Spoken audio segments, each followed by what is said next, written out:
तुम्ही आता बघू शकत आता आपण आपल्या नेक्स्ट डेस्टिनेशनवर आलो ते म्हणजे वाईमध्ये असलेले हे भद्रेश्वराचं मंदिर आहे. ठीक आहे. तर ह्या मंदिराची अशी ख्याती आहे की हे मंदिर ज्या परिसरात आहे तिथे ब्रह्मदेवाने कठोर तपस्या केली होती आणि त्याचे चांगले फळ मिळाले म्हणून या मंदिराला भद्रेश्वर असे नाव देतात. जसं भद्र म्हणजे चांगली गोष्ट, तर भद्रेश्वर असं नाव मिळालं.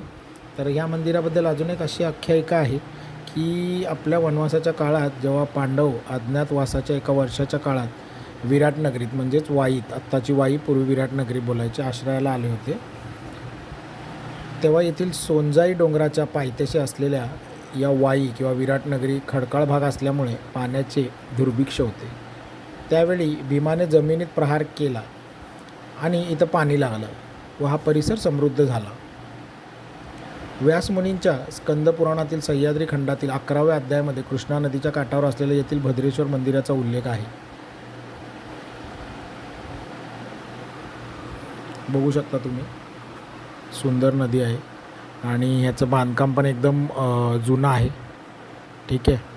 एक दगडी तटबंदी पण आहे. नदीपात्रापासून मंदिरात जाण्यासाठी पायऱ्या पण आहेत, जसं आपण बघितलं पायऱ्या.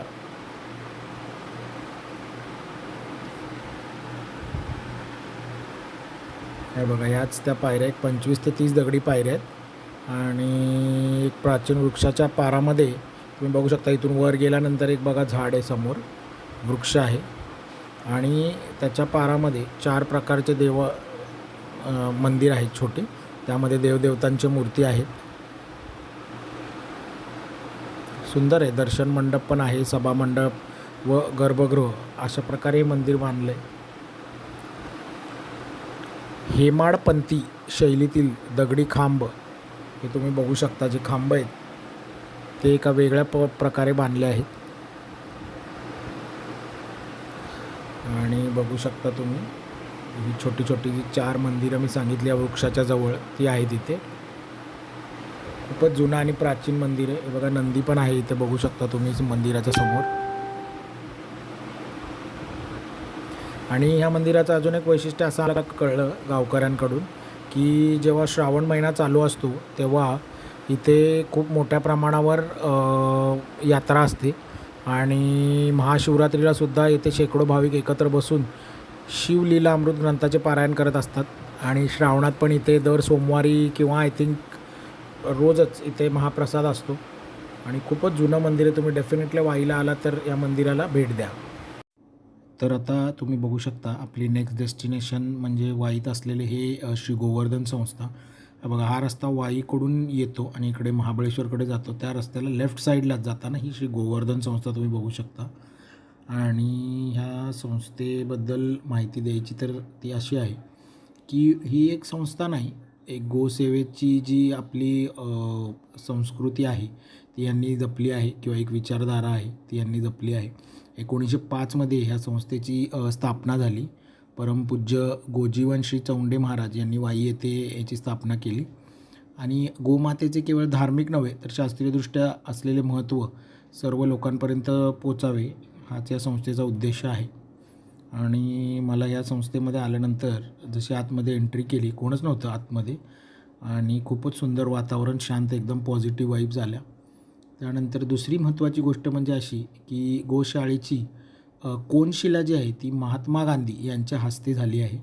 आणि स्वातंत्र्यवीर सावरकर, त्यानंतर गोळवळकर जे गुरुजी आहेत, मदन मोहन मालवीय, भारतीचे पहिले राष्ट्रपती डॉक्टर राजेंद्र प्रसाद, अशा अनेक दिग्गज लोकांच्या पदस्पर्शाने पावन झालेली अशी ही संस्था आहे. आणि 112 वर्ष झाले आता या संस्थेला. आता इथं अजून यांचं कार्य हे अखंडितपणे चालू आहे. आणि नुसते गोपालनच नाहीत करत हे, तर इथं शेतीविषयक सल्ले, शेतकऱ्यांना मोफत पशुवैद्य सल्ला, गरजू शेतकऱ्यांना गायींचे दत्तक घेऊन पालनपोषण करणे असे अनेक उपक्रम इथं राबवले जातात. कृष्णाची सुंदर मूर्ती तुम्ही बघू शकता. खूपच प्रसन्न वाटतं इथं. आणि मला असं वाटतं की आपण जेव्हा पण तुम्ही वाई, महाबळेश्वर या साईडला याल तेव्हा ह्या संस्थेला नक्कीच भेट द्या आणि इथे खूप साऱ्या गोष्टी तुम्हाला अनुभवायला मिळतील. खूप सुंदर आहे जागा. या इथे डिटेल वाचा आणि इथली माहिती घ्या आणि बऱ्याच लोकांना कदाचित माहिती नाही आहे ही संस्था. आता आपण इथून मागे जाऊया जिथे गौशाळा आहे यांची.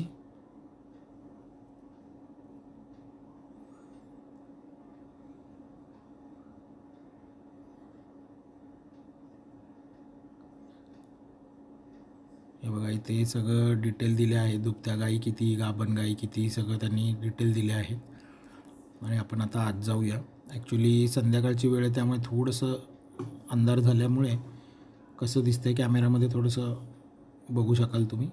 हे बघा गाई वेगवेगळ्या प्रकारच्या, सगळ्या प्रकारच्या गायी इथे दिसतात आपल्याला. ही जर्सी गाय दिसते, त्यानंतर गीर गाई दिसत आहेत. खूपच मस्त उपक्रम हे लोक करत आहेत. म्हणजे गायींचं एक प्रकारे संगोपन पण होतं आहे आणि त्यातून जे उत्पन्न मिळतं आहे किंवा ज्या काही गोष्टी दूध किंवा जे काही गोष्टी मिळत आहेत त्या लोकांना इथे ताज्या किंवा फ्रेश अनुभवायला पण मिळत आहेत. चांगला एक्सपिरियन्स आहे. तुम्ही डेफिनेटली या संस्थेला व्हिजिट करा आणि याचं खूप महत्त्व आहे. आता मी जेव्हा इथे आलो तेव्हाच मला कळलं. ह्याच्या आधी पण मी 3-4 वेळा वाईला, महाबळेश्वरला येऊन गेलो. पण इतक्या मोठी लोकं इथं येऊन गेलीत की म्हणजे जसे राष्ट्रपती आपले डॉक्टर राजेंद्र प्रसाद, त्यानंतर महात्मा गांधी यांच्या हस्ते काही गोष्टी इथे झाल्या आहेत. स्वातंत्र्यवीर सावरकर, एवढी मोठी मोठी लोकं इथे येऊन गेलीत हे मला इथे आल्यावर कळलं. मग डेफिनेटली आपण इथे व्हिजिट केले पाहिजे आणि या संस्थेचं काय काम आहे किंवा काय महत्त्व आहे, वैशिष्ट्य आहे, इथे येऊन आपण बघायला पाहिजे डिटेलमध्ये. मला जेवढी माहिती देता आली तेवढी मी दिली. तुम्ही आला तिथे तर तुम्हाला अजून डिटेल माहिती मिळू शकते. आणि माझ्याकडून काय माहिती राहिली असेल ह्या संस्थेबद्दल किंवा ह्या जागेबद्दल तर तुम्ही कमेंटमध्ये डेफिनेटली सांगू शकता. बघा अरेंजमेंट पण एकदम छान केली आहे, मस्त त्यांनी.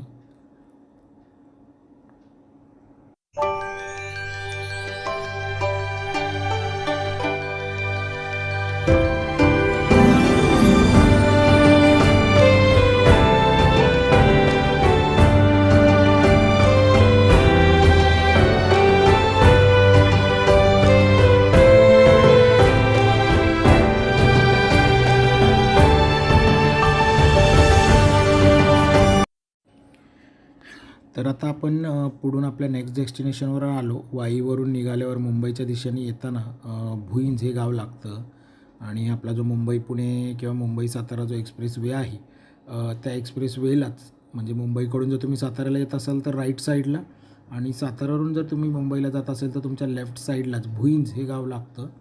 आणि त्या गावाच्या म्हणजे मेन हायवेपासून एकदम 5 ते 7 मिनटाच्या अंतरावरच हे मंदिर आहे आणि खूपच फेमस हे मंदिर आहे. महालक्ष्मीचं मंदिर इथे भुईंजमध्ये आणि हे पण मंदिर एकदम पुरातन काळातलं आहे आणि खूपच याचं महत्त्व आहे, इम्पॉर्टन्स आहे. तर इथे पण तुम्ही डेफिनेटली व्हिजिट केलं पाहिजे फॅमिलीबरोबर. एक पीस आणि देवीचा आशीर्वाद इथे तुम्ही घेतला पाहिजे डेफिनेटली. आणि इथे अजून एक भृगु ऋषी जे आहेत त्यांची समाधीसुद्धा आहे आणि त्यांची कन्या म्हणजे महालक्ष्मी असं मानलं जातं. अशी ही 2 मंदिरं बाजूबाजूला आहेत, ते आल्यावर तुम्हाला दिसेलच.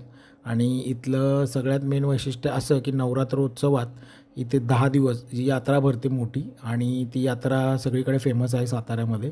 आणि त्याचं अजून एक वैशिष्ट्य असं की या मंदिरात घटस्थापना झाल्यानंतरच गावातील बाकीच्या घरांमध्ये घटस्थापना होते, त्यामुळे खूप महत्त्व आहे या मंदिराचं. बघू शकता हे तुळशी वृंदावन बघा एकदम वेगळ्या प्रकारे केलं आहे आणि ही दीपमाळ आपण बघू शकतो. सुंदर आहे मंदिर एकदम. म्हणजे वाई, सातारा या भागामध्ये आपण आल्यानंतर आपण अशा गोष्टी आपण माहिती नसल्यामुळे विसरून जातो किंवा आपल्याला माहीत नसल्यामुळे आपण तेच रेग्युलर गोष्टी बघतो आणि जातो. तर हे पण मंदिर जे आहे अशा प्रकारची मंदिरं जी पुरातन आहेत किंवा खूप सुंदर त्यांचं वैशिष्ट्य ही डेफिनेटली आपण बघितली पाहिजे. त्यापैकी हे एक भुईंजचं श्री महालक्ष्मीचं मंदिर आहे आणि हायवेपासून खूपच जवळ आहे. तर डेफिनेटली एक 10-15 मिनटं काढून आपण येऊ शकतो. बघा मंदिराच्या आत आपण आता आलो आहे आणि खूपच क्लीन सुंदर असं मंदिर ठेवलेलं आहे, बघू शकता. हे बघा एक झुंबर आहे वर, सुंदर लाईट लावली त्याच्यामध्ये. आणि आता आपण आत आलो आहे मंदिरात गाभाऱ्यात आणि बघू शकता हे बघा सुंदर अशी महालक्ष्मीची मूर्ती बघू शकता, खूपच सुंदर आहे. आणि हे बघा, हे झुंबर पण लावलं आहे आतमध्ये, त्याच्याने एकदम शोभा वाढली मंदिराची. आणि मंदिरापासून जसं तुम्ही या साईडला याल, लेफ्ट साईडहून खाली याल, तर इथे पायऱ्या आहेत खाली उतरायला. आणि मागे आपली कृष्णा नदी वाहते आणि त्या कृष्णा नदीच्या बाजूला पण तुम्ही फॅमिलीबरोबर वेळ घालवू शकता बसून. त्याला कृष्णा घाट असं म्हणलं जातं. शांतता आहे एकदम, कोणच लोक नाही आहेत, बघू शकता तुम्ही. हे बघा किती सुंदर दृश्य आहे. म्हणजे हे अशा प्रकारचे सीन्स किंवा अशा प्रकारची गोष्टी आपण फक्त टी व्हीमध्येच बघतो किंवा काही पिक्चर्स इमेजेसमध्ये बघतो, पण आपल्या सातारा जिल्ह्यामध्ये किंवा महाराष्ट्रामध्ये इतक्या सुंदर जागा अवेलेबल आहेत आणि तिथे आपण व्हिजिट केली पाहिजे. तेव्हा या पायऱ्या उतरून इकडे खाली आलो की हा कृष्णा घाट आहे इथे. तर मस्त तुम्ही इथे बसून थोडा वेळ स्पेंड करू शकता.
आणि हे बघा, या पायऱ्यांवर इथे तुम्ही बसू शकता. आणि पाणी किती स्वच्छ आहे बघा, किती जवळ आपण पाण्याच्या जाऊ शकतो. असं सहसा आपल्याला कुठे बघता येत नाही किंवा अनुभव घेता येत नाही. मुंबईमध्ये किंवा दुसऱ्या ठिकाणी खूप गर्दी असते अशा घाटवर आपण बघितलं तर, पण इथे अक्षरशः कोणी नाही आहे. तुम्ही इथे तासनतास बसून वेळ घालवू शकता. खूपच सुंदर जागा आहे. बघा पाणी किती क्लिअर आहे बघा, स्वच्छ पाणी आहे, एकदम सुंदर आहे.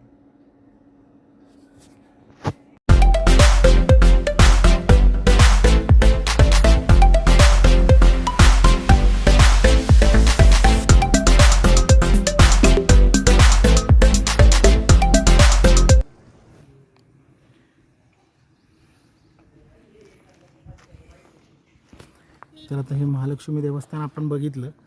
इथून सरळ इकडे आपण आलो की हा आहे आचार्य भृगऋषी महाराजांचा मठ आहे, समाधी मठ. इथे पण तुम्ही जाऊ शकता.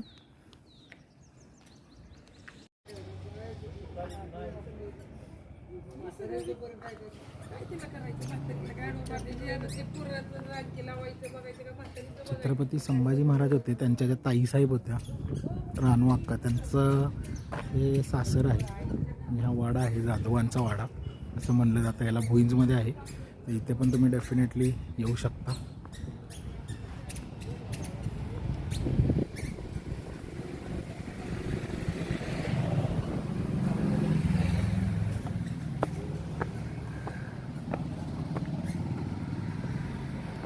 बघा हाच तो वाडा आहे, पण आपल्याला आत जायला आता शूटला परमिशन नाही आहे, त्यामुळे आपण दाखवू शकत नाही. पण एक एंट्री ही बघू शकता तुम्ही, एवढी भुईंजला आहे. तुम्ही स्वतः येऊन इथे व्हिजिट करू शकता, पण शूट करण्यासाठी काही कारणास्तव अलाउड नाही आहे.